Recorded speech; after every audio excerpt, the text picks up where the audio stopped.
वीरांना रोखू शकती ना भिंती ना तारा.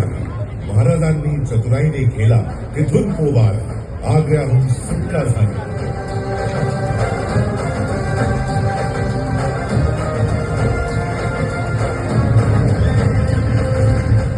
आणि यानंतर महाराजांची शून्य शक्ती जागृत झाली.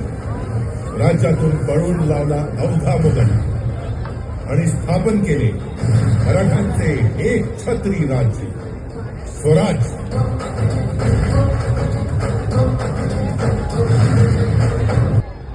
जीवा महाराज कान्होजी मंत्र्यांच्या घोषात राज्याभिषेक सोहळा संपन्न झाला.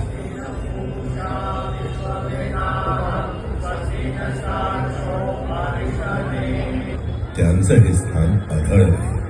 ध्रुव ताऱ्याप्रमाणे